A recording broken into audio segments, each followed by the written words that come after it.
잠언 25장 1절부터 7절까지 제가 읽습니다. 이것도 솔로몬의 잠언이요 유다 왕 히스기야의 신하들의 편집한 것이니라. 이를 숨기는 것은 하나님의 영화요 이를 살피는 것은 왕의 영화니라. 하늘의 높음과 땅의 깊음 같이 왕의 마음은 헤아릴 수 없느니라. 은에서 찢기를 제하라. 그리하면 장색에 쓸만한 그릇이 나올 것이요 왕 앞에서 악한 자를 제하라. 그리하면 그 위가 의로 말미암아 견고히 서리라. 왕 앞에서 스스로 높은 체하지 말며 대인의 자리에 서지 말라. 이는 사람이 너더러 이리로 올라오라 하는 것이 너 눈에 보이는 귀인 앞에서 저리로 내려가라 하는 것보다 나음이니라. 아멘. 25장 1절 이것도 솔로몬의 잠언이요 유다 왕 히스기야의 신하들의 편집한 것이니라. 유다 왕 히스기야의 신하들이 편집한 솔로몬의 잠언이다 하면서 25장부터 몇 장에 걸쳐서 또 다른 잠언이 첨가되어져 있습니다. 물론 24장에서도 잠언이 첨가되어 있었던 것을 우리가 보았습니다. 24장 23절에 보면 이것도 지혜로운 자의 말씀이라. 지혜로운 자들의 말씀이라. 그러면서 23절부터 34절까지가 추가로 되어져 있었고 잠언 25장부터도 여러 장에 걸쳐서 추가되어 있습니다. 29장 27절까지지요. 28절부터가 아굴의 잠언이 나와 있으니까요. 그러면 이제 이러한 솔로몬의 잠언이 나중에 그 후손인 유다 왕 히스기야 때에 신하들이 편집한 잠언이 나와 있습니다. 이것은 많은 사람들에게 함정이 되었고 올무가 되어져 왔습니다. 어떤 함정과 올무냐 하면 편집이라는 것 때문에 그러합니다. 하나님께서는 하나님 말씀을 기록하시고 쓰시는데 또한 하나님 말씀을 전달하시는데 많은 방법을 사용합니다. 그러나 각기 사람들마다 하나님이시라면 이러이러한 방법으로 말씀하셔야 돼 라고 하는 자기만의 기준선이 많은 사람들은 가지고 있습니다. 말하자면 하나님 말씀이 사람을 통하지 않고 하늘에서 뚝 떨어져 버리거나 아니면 천사가 한순간에 온 지구상에 동시적으로 서가지고 성경 66권을 모든 사람이 듣도록 다 낭독을 한다든지 하는 자기가 생각하는 하나님의 말씀의 초자연적인 기록이나 전달이 있어야 된다 생각할 거라 그 말입니다.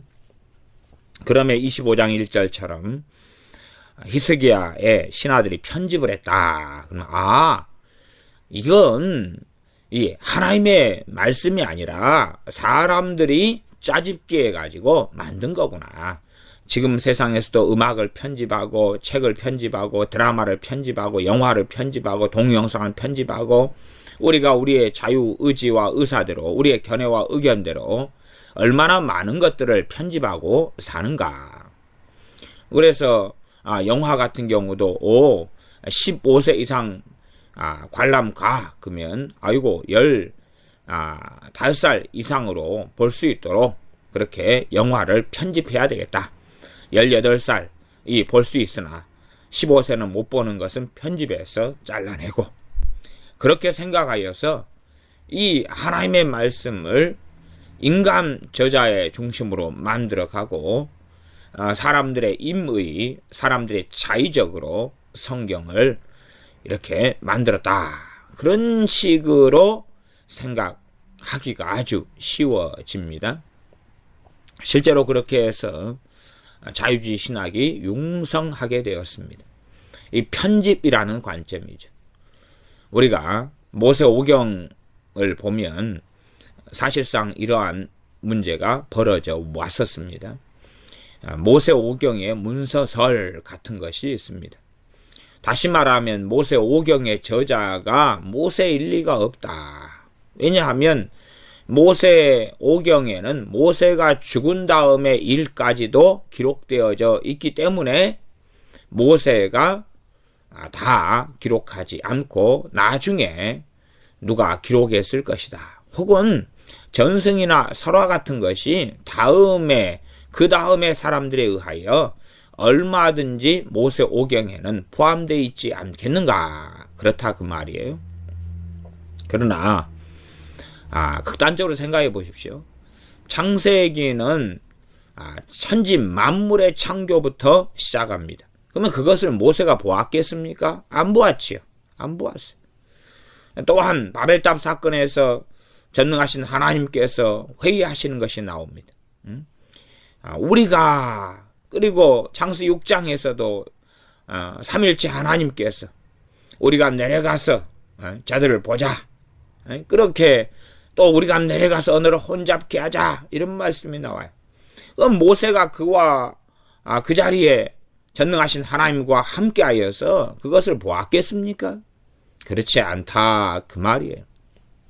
그러면 극단적으로 모세가 자기 죽을 것에 대하여 하나님께서 기록하게 하셨는지 어찌 알겠느냐 그 말이에요. 어찌 알겠느냐. 저는 모세가 죽기 전에 자기의 죽을 것까지도 또한 죽은 다음의 일까지도 다 기록했다. 그렇게 꼭 보지는 않습니다. 그러나 그런 개연성도 충분하다 그 말이에요. 그렇게 하나님의 말씀은 하나님께서 하나님 자신의 지혜와 하나님의 방식에 따라 각기 다양하게 전달됐고 기록되어졌습니다. 어떤 사람들은 성경에서 율법의 개념도 굉장히 축소시키고 나아가서 모세오경 혹은 토라 정도로 구약 성경이 중심이다. 그렇게 생각하는 사람들도 있습니다. 그러나 우리 주님께서도 율법과 선지자의 강령이니라 그런 식의 말씀처럼 율법서와 선지서를 나누셨습니다. 성경은 사실상 훨씬 더 다양합니다. 구약 성경만 해도 이렇게 잠언처럼 아예 모세오경에 기반은 하지만 실제로 관련이 전혀 없는 말씀들도 너무 많이 나와 있어요. 전능하신 하나님을 경외하며 하나님을 사랑하며 섬기도록 하나님의 뜻인 말씀들이 기록되어 있지만 생각해 보십시오. 보증을 서지 말라 그러면 모세오경 가운데 어디에서 그런 구절을 보았습니까? 또한 이 25장에는 어떤 여자하고 사는데 어떤 여자냐 그러면 이 다투는 여자하고 사는 것. 25장 24절을 볼까요? 다투는 여인과 함께 큰 집에서 사는 것보다 움막에서 혼자 사는 것이 나으니라. 그러면 이런 구절은 모세오경에 있습니까? 없습니까? 없습니다. 없어요. 그렇기 때문에 어떤 사람은 극단적으로 토라에만 빠져가지고 이것이 전부인 양 생각하지만 그렇게 단순하지 아니하고 구약 성경은 하나님께서 39권으로 만드셨다는 이야기입니다. 구약 성경은 39권, 신약 성경은 27권 해서 66권으로서 단 한 권의 성경을 만드셨습니다. 그리고 그 방법도 하나님께서는 굉장히 다양하게 사용하십니다. 솔로몬의 잠언이면 솔로몬 당대 시대 때는 아마도 훨씬 더 많은 잠언이 솔로몬에 의하여 말해졌을 것이고 쓰여졌을 것이나 그 가운데 성경으로 하나님께서 구별하신 잠언은 그 가운데 일부가 되었습니다. 그 다음에 이제 솔로몬 시대 때에 하나님의 말씀을 솔로몬의 잠언, 지혜를 통해서 전달하셨지만 그러나 거기에서 그치는 게 아니라 나중에 잊혀지고 사라진 하나님의 말씀 가운데 히스기야 왕과 그의 신하들을 사용하여서 잠언 25장부터 몇 장에 걸쳐 있는 이 잠언들을 다시 하나님께서는 선별하여 내셨습니다. 왜 그러셨는지는 알 수가 없습니다. 왜 그런 방식을 사용했는지는 이해할 수가 없습니다. 그러나 어리석은 사람들은 사람이 편리상 성경이라는 것을 기록했구나. 사람의 계획과 사람의 고안과 사람의 생각상 사람이 편집해서 이것저것을 내놓았구나. 그렇게 생각하면서 인간 저자에 빠지고 성경의 정황무함이 아니라 하나님의 말씀이 완전 축자 영감된 것이 아니라 하나님 말씀이 그냥 사람의 말들이 섞여 있다. 그런 자유주의가 신학이 만들어지고 자유주의자들이 많이 양산되어서 결국은 정말 하나님을 섬기는 참된 신앙과 믿음을 종교로 전락시키고 만들어버렸고, 그래서 나는 기독교가 마음에 드니까 나는 기독교인으로 남아있는 거야. 그런 방식이지. 주님께서 길이요 진리요 생명이며 주님만을 따르며 주님만을 영화롭게 하는 삶이 가장 중요한 사람의 본분이며 또한 사람의 사명이다 하는 것을 알지 못하고 망각한 채 자기 뜻, 자기 마음, 자기 정욕대로 살아가면서 종교 활동을 좀 해주지. 왜요? 심신의 마음의 위안이 되고 안정이 되고 평안을 얻고 그렇게 살아가니까. 말하자면 종교는 사람의 고안물로 만들어가는 것입니다. 물론 대부분의 종교는 다 사람의 고안물에 불과합니다. 마귀와 사람의 합작물이죠. 진정으로 하나님을 섬기는 신앙, 믿음, 우리 주 예수 그리스도를 통한 전능하신 하나님께 나아가는 참된 예배, 영과 진리로 예배하는 그 참된 예배는 이 땅의 사람들이 만드는 종교하고는 전혀 다르지요. 그러므로 이러한 잠언 25장 1절 같은 말씀은 많은 사람들에게 걸림이 되었고 많은 사람들이 여기에서 걸려 넘어져서 영원한 지옥 속에 빠지는 그런 말씀이 되기도 했었습니다. 개 눈에는 똥마 보인다고 잘못된 길을 걸어갈 사람들은 그렇게 자기의 합리화, 자기가 잘못된 길을 걸어가게 되는 근거와 이유를 성경에서 찾기도 합니다. 그러므로 하나님을 경외함이 없는 사람이 성경을 볼 때 이단과 사이비가 나오는 것이고 미혹 속에 빠지는 것이고 왜곡과 곡해가 일어나는 것이고 성령님께서 말씀으로 조명하시지 않기 때문에 잘못된 성경 해석 가운데 구렁텅이와 함정 속에 빠져서 자신의 영원한 생명을 잃은 채 영원한 멸망 속에 빠져 들어가는 일들은 종종 일어나는 일들이 되겠습니다. 2절입니다. 이를 숨기는 것은 하나님의 영화요 이를 살피는 것은 왕의 영화니라. 잠언에서 또 시편도 그러하지만 왕이 나올 때가 굉장한 난해 구절이 되어 왔습니다. 그래서 제가 왕 그러면 첫째는 전능하신 하나님 아버지, 두 번째는 우리의 왕이신 우리 주 예수 그리스도, 세 번째는 이 땅의 인간의 왕, 통치자, 지배자, 그런 왕, 왕권 제도 속에서의 왕, 사울왕, 다윗왕처럼 그런 왕, 그런 왕에 대한 몇 가지의 해석상의 개연성을 가지고 설명드려 왔으나 제가 많은 부분은 이 왕은 우리 주 예수 그리스도를 의미한다. 그렇게 많이 논증하고 설명해 왔었습니다. 자, 그러면 2절을 보시면 이를 숨기는 것은 하나님의 영화다. 이를 살피는 것은, 살핀다는 것은 이를 살피면 뭐합니까? 밝게 드러내려고 살피죠. 왕은 뭐합니까? 재판도 하죠. 통치도 하죠. 또 누구의 잘못을 들추어내고 그를 징벌하고 누구에게는 상을 주고 공로를 인정하고 그래서 영지나 땅을 하사하기도 하고 비단을 하사하기도 하고 또한 높은 관직을 수여하기도 했습니다. 그래서 왕은 사람들을 살펴왔어요. 그렇기 때문에 일반 왕도 될 수 있구나 하나님과 지금 왕의 다른 점이죠. 전능하신 하나님께서는 이를 숨긴다 하는 거예요. 숨긴다. 그러면 사람들은 하나님께서 하시는 일을 이리저리 알려 해도 잘 모르는 경우가 많습니다. 이것을 하나님의 섭리라 그렇게 많이 말씀합니다. 사람들이 하나님께서 어떻게 일하시고 행하시는가 이렇게 살펴봐도 모른다는 거예요. 사람의 한계는 알 수가 없는 거예요. 여러분이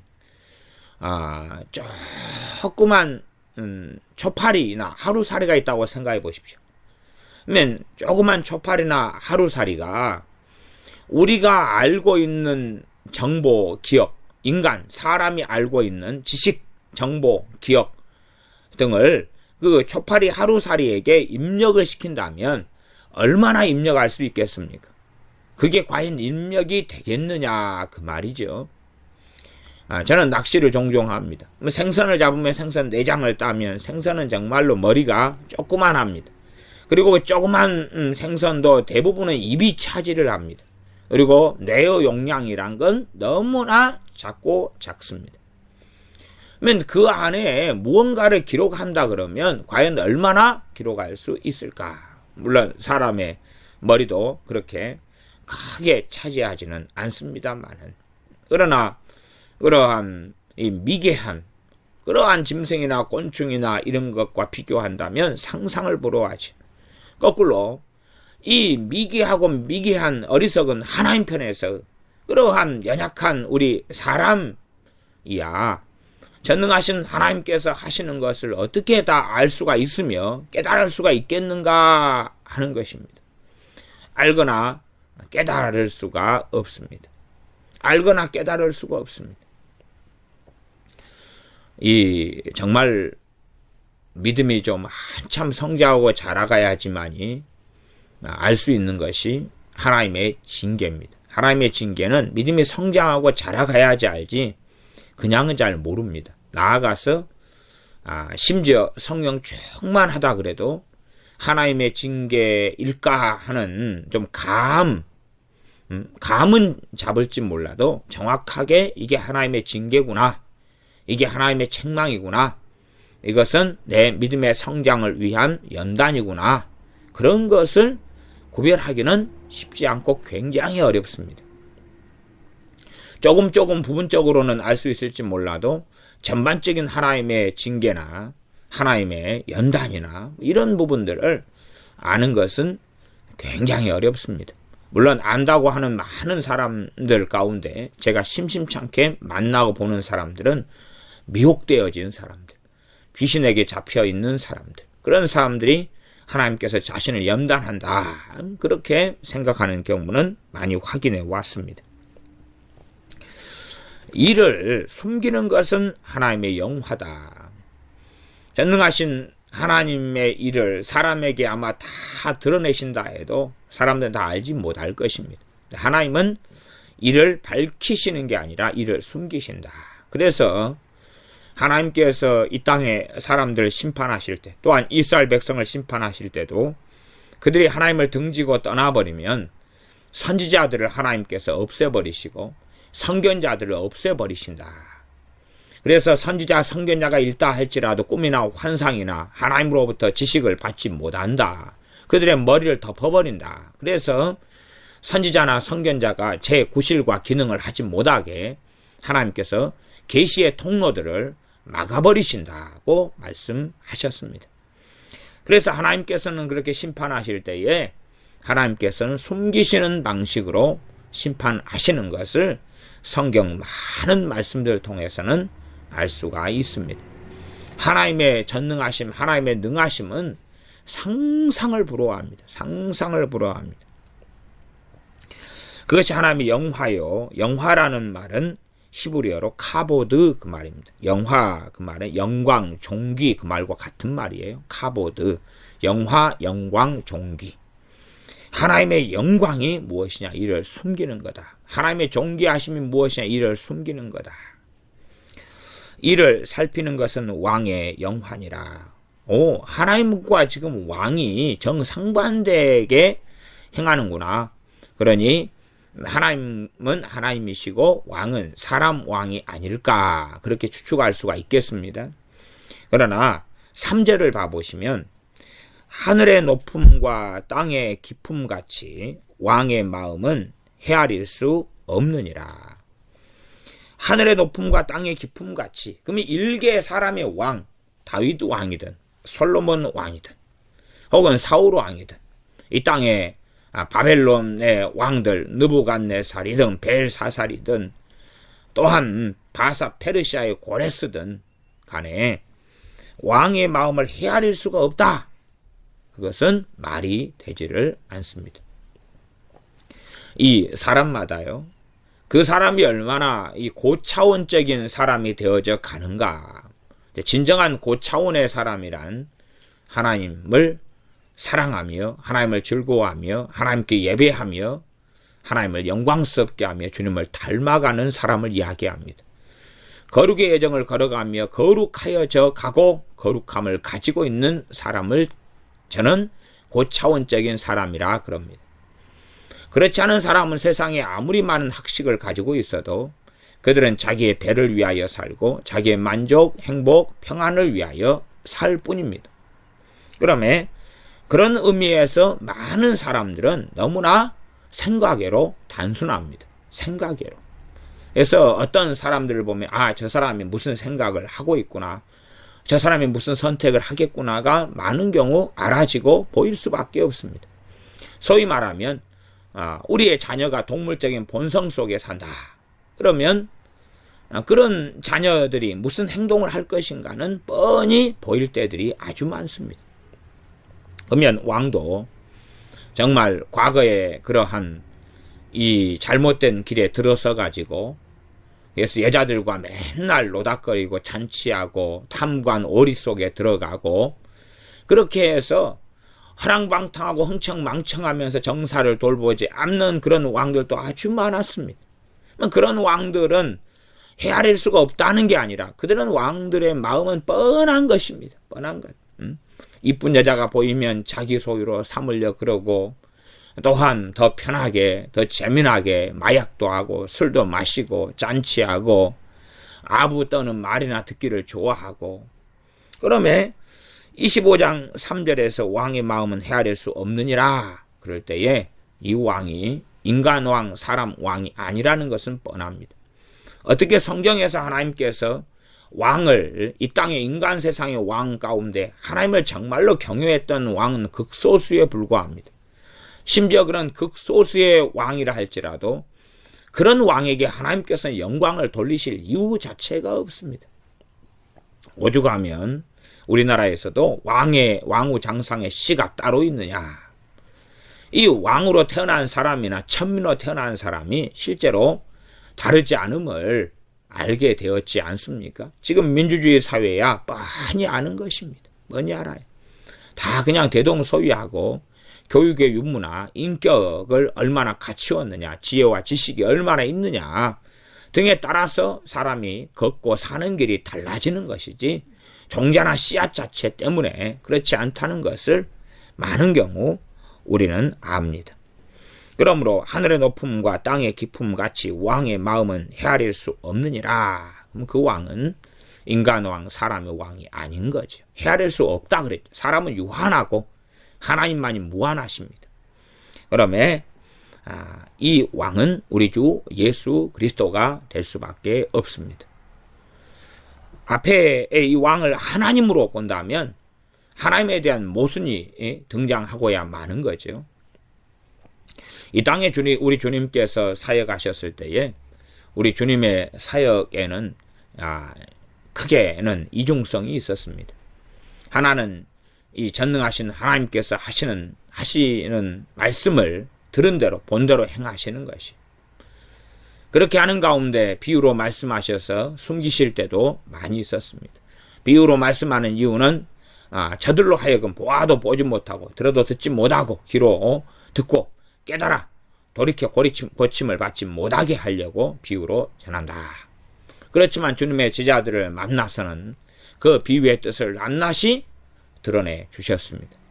그러면 이 진리의 말씀이 우리에게 온 것은 주님께서 직접 또한 그의 사도들, 그의 제자들을 통하여서 진리의 말씀, 비밀을 명백하게 숨기지 않고 밝히 드러내시기 때문에 그렇습니다. 그래서 우리 주님의 공생의 사역에서도 주로 공생의 사역의 이 전반부부터 후반 어느 때까지는 주로 은밀하게 진리의 말씀을 전하시고 사역하셨으나 마지막 때가 되어서는 이제 숨기지 아니하고 명백하게 드러내셨습니다. 사역의 초반이나 중반 이렇게 흘러가도 주님께서는 자신이 메시아이신 것을 감추게 하고 드러내지 못하게 하고 숨기라고 많이 말씀하셨습니다. 그러나 나중에 와서는 밝히 주님께서 말씀하셨습니다. 주님 자신이 그리스도이고 메시아라는 사실을. 주님의 공생의 사역 가운데는 어떤 사람들에게는 주님이 메시아이심을 드러내셨으나 많은 사람들에게는 알리지 않으셨습니다. 그러면서 귀신을 쫓아내고 질병을 고치면서 하나님께서 보내신 분이라는 것을 이적과 기적, 표적을 통해서 깨닫고 알도록, 또한 하나님 아버지께서 하시는 말씀을 전하고 전달하면서 그 진리의 말씀을 들으면서 스스로 깨달을 수 있도록 기적과 표적, 주님께서 행하시는 기적, 표적, 귀신을 쫓아내고 병을 고치고 죽은 사람을 살리고 또한 말씀을 증거하시는 기적과 이적과 말씀 등을 통해서 과연 주님께서 어떠한 분이신가를 스스로 깨닫고 알도록, 군중이 청중이 회중이 알도록 하셨습니다. 그럼에도 제자들에게는 비밀을 깊이 있게 벗겨내셔서 알려주셨습니다. 나중에는 이제 드러내셔 알려주셨다라고 말씀드렸습니다.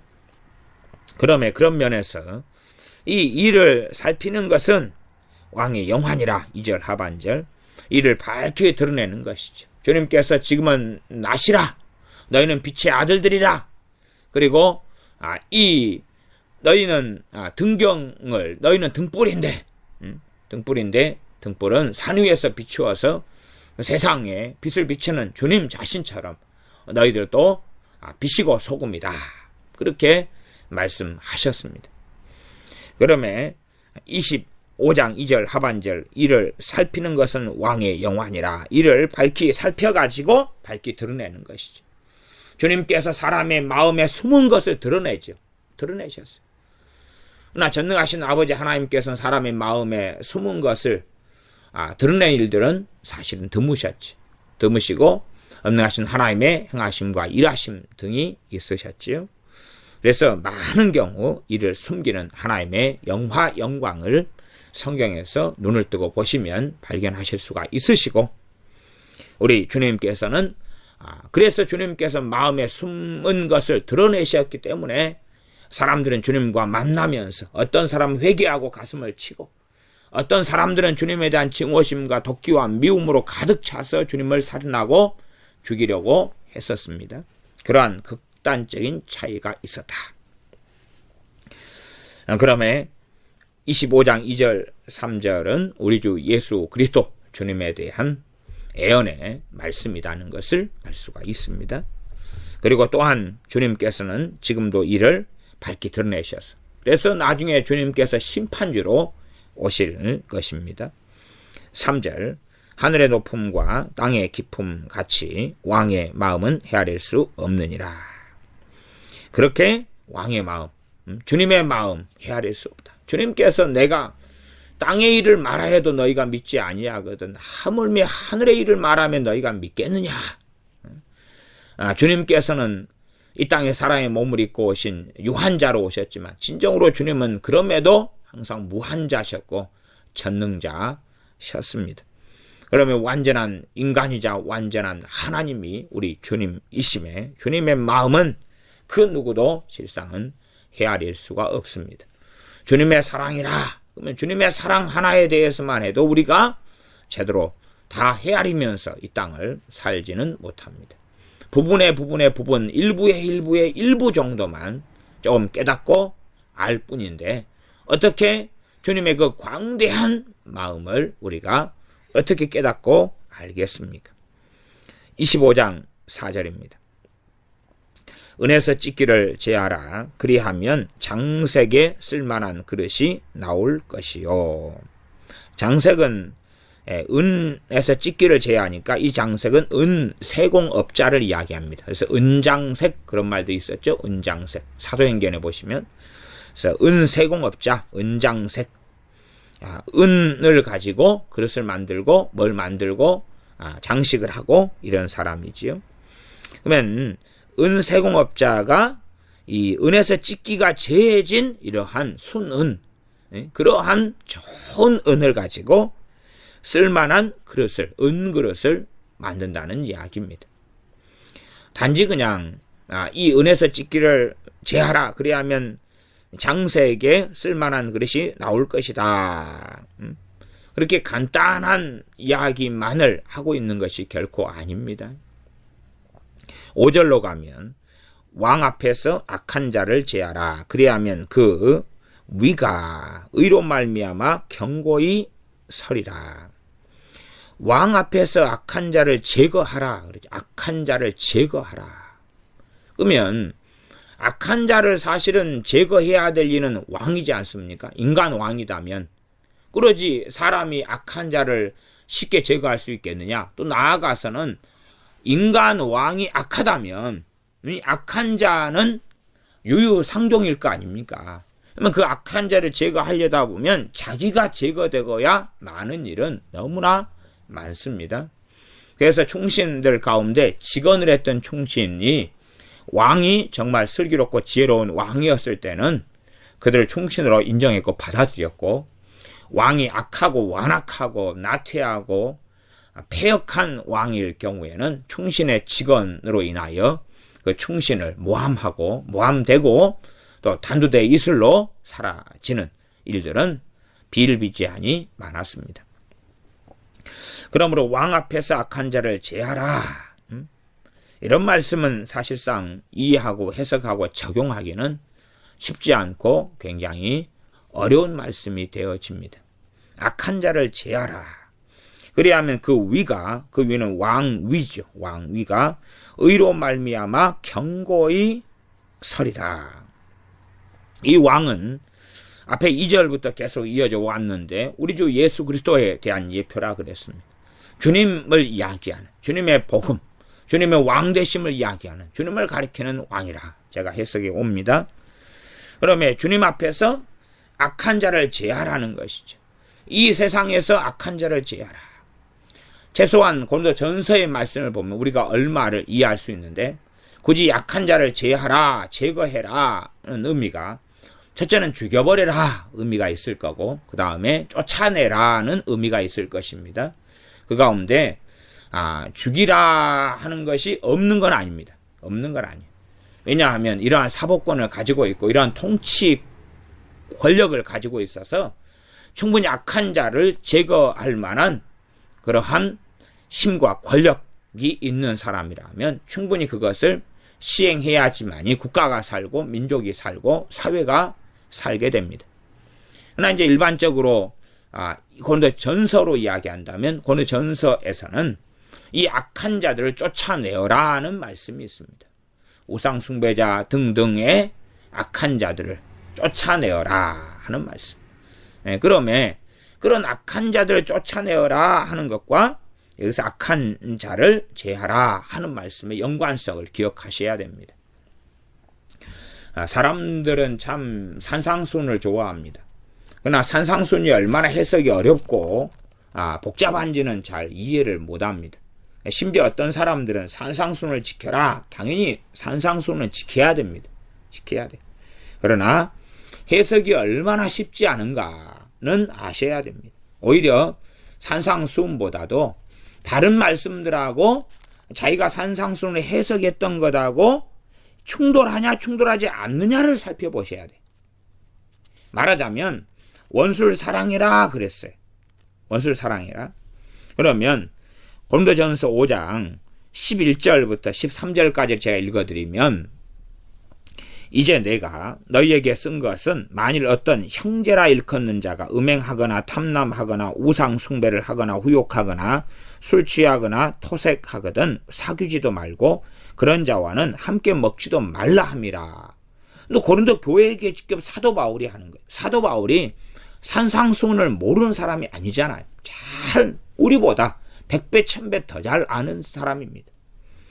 외인들을 판단하는데 내게 무슨 상관이 있으리요. 많은 교중 사람들이야 너희가 판단치 아니하랴.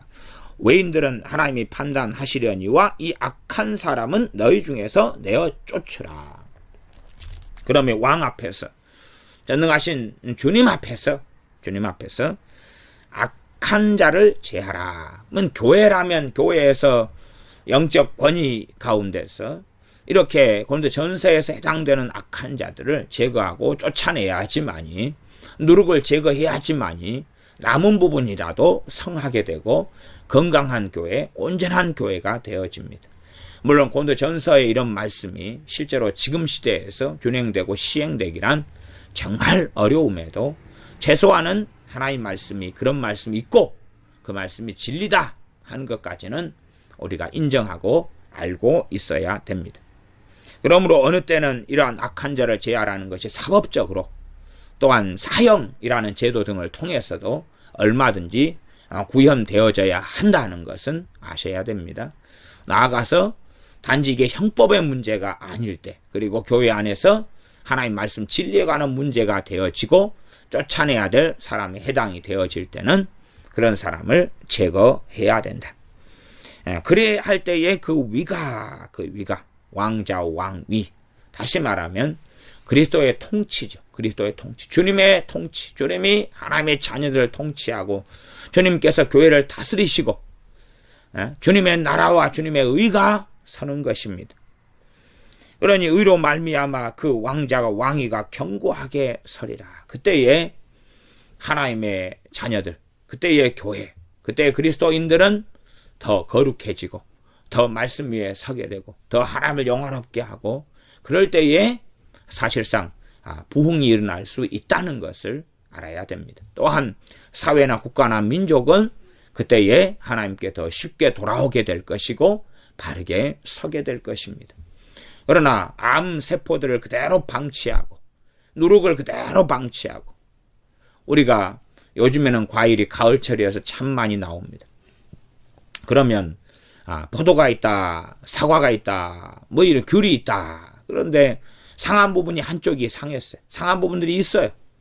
그런 부분을 방치해두면 전부가 다 못 먹어서 버리게 됩니다. 귤 같은 것은 한 상자가 있다. 한 상자에 보면 저 아래쪽 부분 같은 데 보면 곰팡이가 끼어서 썩어가는 귤이 있습니다. 그런 것을 얼른 제거를 해줘야지 남은 귤을 온전하게 다 먹을 수가 있습니다. 그러나 아까워가지고 곰팡이가 끼고 썩어가는 귤을 그대로 방치해두면 다른 귤도 전부 다 번져가지고 다 함께 못 먹게 되어지고 맙니다. 그러니 어리석은 사람들은 유감스럽게도 원수 사랑 말씀 안에서 문맥 가운데 원수 사랑이 무엇인지를 이해하지 못한 채 모두 나를 원수로 만들어가지고 극단적인 성경 해석을 하기를 좋아합니다. 제가 산상수훈의 해석의 어려움과 지난함과 산상수훈에 대한 설교들을 사실상 저 개인적으로는 많이 해왔습니다. 그러나 산상수훈을 설교하기 참 그러면서 어려운 이유는 산상수훈이나 산상설교에 대하여 극단적인 오해와 곡해를 하는 사람들이 아주 많이 있어서 그러한 극단성 때문에 그러한 산상수훈을 짧고 간략하게 정답은 이거다 그렇게 제시할 수 없는 걸 그들은 정답은 이거다 라고 견고한 그 뜻을 바꾸기를 원치 않는, 또한 바르게 해석하려고 하나님 말씀을 상고하고 깊이 있게 들어가지 않는 그러한 완고함과 완악함을 가진 사람들을 많이 보아왔기 때문에 그렇습니다. 그러면 25장 5절은 왕 앞에서 악한 자를 제하라. 이 왕은 결국은 2절부터 받는 말씀이니까 2절 3절에는 하늘의 높음과 땅의 깊음 같이 왕의 마음은 헤아릴 수 없느니라 그랬죠. 사람이 아닙니다. 사람이 아니에요. 이 왕은 전능하신 주님이에요. 그럼 이 악한 자를 제어해야 될 책임과 사명이 하나님 백성 자녀에게 있는 것이지 주님께 있는 게 아니에요. 그게 주님의 명령이죠. 하나님의 명령이에요. 악한 자를 제하라는 명령이에요. 그렇기 때문에 사도 바울이 고린도 교회에 있는 악한 자들을 고린도 교인들에게 너희가 쫓아내어라 그런 거지, 하나님께 제거해달라고 기도해라 그런 게 아니에요. 유감스럽게 많은 어리석은 그리스도인들은 기도만으로 하나님 말씀을 순종했다고 주장하고 싶어 합니다. 하나님께서 명령하셨으면 자기가 순종해야 될 걸 입만 뻥긋뻥긋해서 중보기도, 기도, 하나님 이렇게 하십시오. 하나님이 할 만한 거 다 알아서 하십시오. 성경 66권 하나님께서 너희한테 이렇게 해라 그랬더니 우리는 기도를 통해서 하나님 토스, 하나님 여기 있습니다. 하나님의 대신 받으십시오. 너희가 순종해라 그랬더니 하나님 우리를 순종하게 만드십시오. 아니면 나한테 그걸 하라고 하나님 심부름 시키시고 나한테 명령하셨는데 제가 하나님께 중보기도 하오니 하나님이 대신 하십시오. 아니면 다른 사람 시켜가지고 하십시오. 그런 거였죠. 꼭 우리 자녀한테 심부름을 시켰더니 그 자녀가 자기 동생한테도 심부름을 시키고 또 동생은 또 동생한테 심부름을 시켜서 나중에 부모가 불러서 야 아까 심부름 시킨 거 어딨냐 그랬더니 동생한테 시켰는데요. 왜 아직도 결과물을 안 가져오냐? 또 동생은 동생 또 시켰는데요. 예? 나중에 막내 동생은 성기로 나가지고 아빠, 저 밖에 저 줄문고는 우리 집 개 있지 않아? 복돌이. 나 복돌이한테 시켰어. 예? 복돌이가 아직도 안 가져왔어 아빠. 그렇게 하고 있는 경우를 보지 않습니까? 그런 것처럼 전능하신 하나님께서 말씀을 통해 명령하셨는데 하나님 토스 내 중보기도 할게요. 하나님이 대신하세요. 예? 그러놓고 내가 할 도를 다 했노라. 그러면 안 된다 그 말이에요.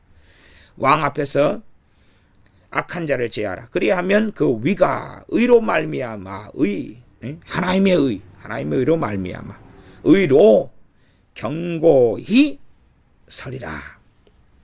하나님의 나라가 또한 하나님의 교회가 하나님의 백성들이 바르게 되어진다.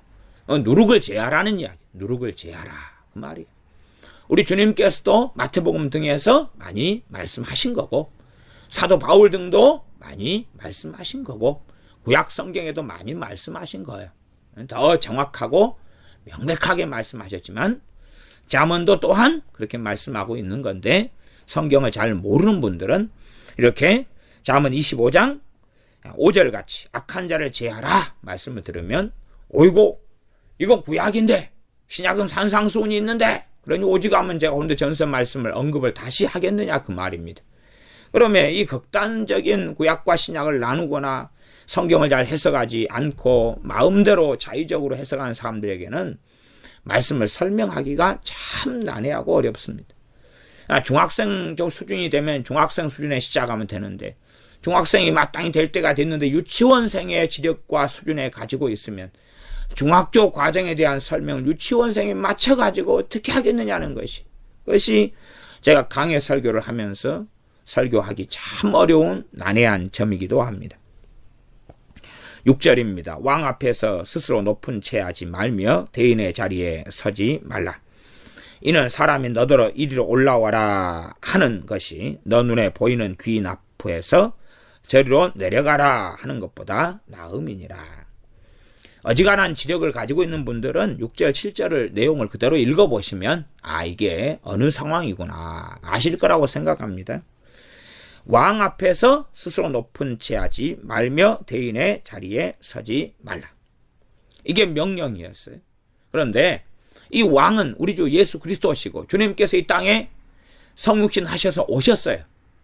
그러나 이 말씀에 대해 귀가 닫히고 눈이 닫힌 사람들이 친히 왕 되신 주님께서 왕이 자기 땅에 오매 자기 백성 영접지 아니하더라 하는 말씀처럼 주님께서 이 땅에 오셔서 사역을 시작하셨는데 바리새인 서기관 등은 주님과 함께 잔치하자 잔치상에 주님을 초청하고 모임에 주님을 초대하고 불렀으면서 주님은 저 밑에 자리로 앉으라 그러고 자기들은 잔치의 상좌에 앉아 썼었습니다. 이미 주님께서 이 땅에 오실 것을 염두에 둔 채 하나님께서는 말씀이 기록되어졌던 것입니다. 주님께서 왕이 오시는데, 그러니 이스라엘 유대인들은 메시아를 기다렸지 않습니까? 자기들의 왕을 기다렸지요. 다윗의 왕위에 앉으실 왕을 기다렸습니다. 그러면 어지간한 성경적인 상식이 있는 사람은 유대인들이 마태복음 등에 보면 유대인의 왕으로 나실 리가, 오실 리가, 나실 리가 어디 계시냐. 우리 주님께 십자가 달리실 때에 본디오 빌라도는 그렇게 썼지 않습니까? 유대인의 왕 그렇게 썼죠. 왕. 주님은 왕입니다. 주님께서 왕이시라는 복음이 일명 신학적으로는 마태복음이라 그럽니다. 그래서 왕, 주님이 왕 되신, 유대인의 왕으로 오신 주님에 대한 이야기, 사자복음 그러기도 합니다. 마태복음을 왕 되시는 주님, 왕 되신 주님. 그래서 왕 앞에 서서 높은 치 하지 말며 그러죠. 세상의 왕, 사람 왕만으로 생각해가지고 아이고 나는 왕 만난 적 없어, 왕 본 적 없어, 나같이 평민이 언제 왕을 봐, 그런 생각부터 시작해서 실제적으로는 이 땅에 주님께서 2000년 전에 유대인의 땅에 유대인의 왕으로서, 또한 모든 이 지구상의 왕으로서 이 땅에 오셨었습니다.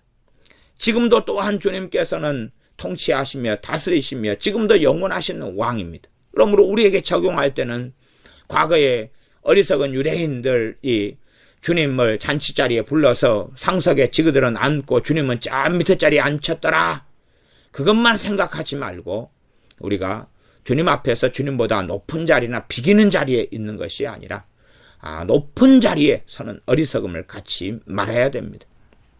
주님께서 어느 때 제자들에게, 사도들에게 나는 너희의 친구라 그렇게 했는데 우리가 오만방자하게 어이구 친구여 안녕하십니까, 나는 너희의 친구라 한 것은 모든 믿는 그리스도인에게 한 말씀이 아닙니다. 한 말씀이 아니에요. 또한 그렇게 말씀했다 해도 사도들은 오 친구야 그리고 맘먹는 그런 어리석은 길로 걸어간 게 아닙니다. 문맥과 말씀에서 깊은 다른 의미가 있는 것입니다. 자, 그럼 왕 앞에서 높은 치 하지 말며 대인의 자리에 서지 말라. 대인은 높은 사람입니다. 높은 사람은 높은 자리가 있죠.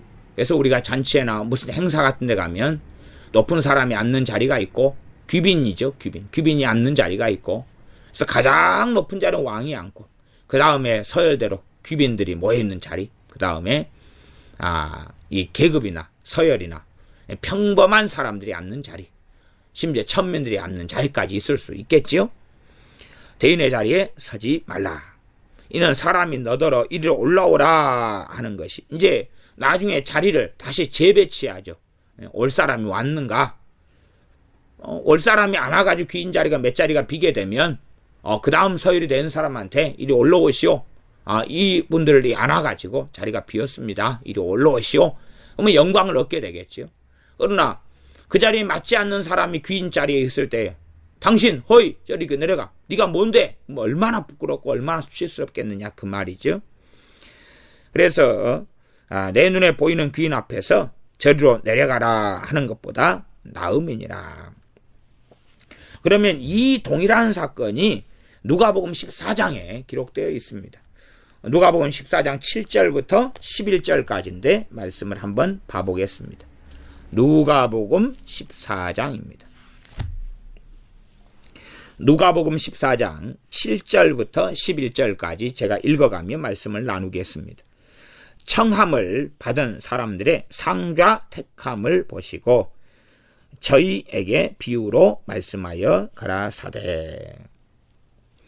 청함을 받은 사람들 상자. 이 청함은 이제 모임이나 잔치나 아니면은 유대인의 어떤 식사 자리입니다. 14장 1절에 보면 안식일에 예수님께서 바리새인의 한 두령의 집에 떡 잡수시러 들어가시니 저희가 엿보고 있더라. 이런 식이죠. 이 두령의 자리니까 이 사람이 높은 사람이니까 사람들 많이 부르겠죠. 상도 부자니까 거하게 내놓을 거다 그 말입니다. 그래서 청함을 사람들이 받았어요. 누구누구 오라 그런 거죠. 아무나 함부로 부르진 않지요. 꼭 가치 있는 사람들을 청해가지고 부른다 그 말이죠. 14장 7절에. 그래서 청함을 받은 사람들이 어이구 높은 자리 상좌에 딱 앉아요. 자기들이 누구를 놔두고요? 주님을 놔두고, 주님을 놔두고 왕을 놔두고 건방지게 높은 자리에 앉아요. 주님께서 비유로 말씀하여 가라사대 너가 누구에게나 혼인잔치에 청함을 받았을 때에 상좌에 앉지 말라. 그렇지 않으면 너보다도 높은 사람이 청함을 받은 경우에 너와 저를 청한 자가 와서 너더러 이 사람에게 자리를 내어주라 하리니 그때에 너가 부끄러워 말석으로 가게 되리라. 지금 시대에는 평등 민주주의 그래가지고 다 똑같다 그럽니다. 그러나 하나님께서 각 사람 되시는 권위와 권세가 다릅니다. 그래서 높은 사람이 있고 낮은 사람이 있는 거예요. 물론 교회 안에서 목회자와 성도님들 관계에 대해서 높낮이가 있는 건 아닙니다. 영적인 질서와 권위가 있을 수도 있으나 높낮이는 없습니다. 거기에서 상자를 굳이 따진다는 건 의미가 없다. 그렇지만 최소한 이 세상에서 정치나 권세나 권력이나 하는 등에서는 참으로 우리보다 얼마든지 높은 사람이 있다는 걸 알고 겸손하고 겸비한 것은 당연한 것입니다. 그때 너가 부끄러워 말석으로 가게 되리라. 9절 하반절 10절 청함을 받았을 때 차라리 가서 말석에 앉으라. 어중간하다 그 말. 내가 좀 귀빈이다. 귀빈석이 1부터 5까지 있다. 그러면 내가 어중간하면 귀빈석 가운데 5에 앉으면 될 거 아니에요. 그러면 나를 2나 3으로 더 올려줄 수도 있겠지요. 내가 이제 귀빈이 될 수 없으면 내가 저 아래 앉아야지요. 적당한 거. 이 정도면 적당하겠지보다 더 아래 앉아도 괜찮다 그 말이에요. 그렇게 돼서 내가 좀 더 잔치를 청한 사람 볼 때에 좀 더 귀빈이면 나를 이리 올라오십시오. 왜 그거 앉아 계십니까? 이 자리에 앉을 자격이 되십니다. 그렇게 할 때는 우리가 모든 사람 앞에서 영광을 얻게 될 것이다. 주님께서 너더러 벗이여 올라앉으라 하리니 그때에야 함께 앉은 모든 사람 앞에 영광이 있으리라. 무릇 자기를 높이는 자는 낮아지고 자기를 낮추는 자는 높아지리라. 겸손이죠. 겸손. 자기를 사람들은 끊임없이 높이려고 그래. 높이려고 지금 시대를 피할 시대다 그지 않습니까? 자기를 홍보하고 자기를 피하라는 거죠. 나는 이런 사람입니다. 나는 이런 스펙을 가졌습니다. 문제는 그러한 것이 사회생활과 직장생활하는데 도움이 될 때가 있으나 그러나 전능하신 하나님 앞에서나 때로는 사람 앞에서라 할지라도 하나님께서 보실 때에 교만하다 보실 때가 아주 많게 될 것입니다. 그러므로 첫째는 우리가 주님 앞에서는 겸손하고 낮추어야 되고 그리고 이 땅에 살아가면서도 우리가 사람들 앞에서 교만하고 높고 네가 뭔데 하는 나는 이런 사람이야 하는 건방과 교만이 아니라 겸비하고 겸손함으로 주님 앞에서 삶을 살아가야 할 것입니다. 기도하겠습니다. 아버지 하나님, 은에서 찌꺼기를 제외하지만이 은장색이 쓸만한 그릇을 만들 수 있는 것처럼 악한 자들이 제거되어질 때만이 주님의 다스림과 주님의 통치와 주님의 나라가 의로 견고하게 서며 교회가 변화되며 교회가 깨끗해질 터이온즉 우리가 사랑 가운데서 행하되 또한 진리 가운데서 악한 자를 제하는 것이 무엇인지 지혜와 지각을 가지며 얻게 하시며 또한 우리 한국교회가 악한 자를 제하는 지혜와 지각이 있게 하여 주시옵소서. 전능하신 하나님께서 이를 숨기시며 우리 주 예수님께서 진리의 말씀을 또한 밝혀 드러내시며 복음의 진리를 하나님을 따르는 길의 진리를 우리에게 보여주셨사온즉 마지막 때의 아들을 통해서 우리에게 계시하셨사온즉 감사하고 찬양합니다. 우리가 주님 앞에서 스스로 높은 채 하고 나를 높여서 하나님께서 주님께서 나를 위해 존재하시는 분, 나의 구원을 위해 존재하시는 분으로 어리석게 착각하는 자들이 아니라 오히려 주님께서 나를 부르시지 않으셔도 되고 또한 부름받지 않아야 마땅한 배악하고 완악한 죄인인 우리를 주님께서 불러주셨사온즉 우리가 잘나서가 아니라 주님의 긍휼과 사랑과 자비 때문인즉 더 겸손하게 낮추며 그 은혜에 감사하며 그 은혜에 보답하는 믿음의 길을 걷게 하여 주시옵소서. 우리 주 예수님의 이름으로 기도하옵나이다. 아멘.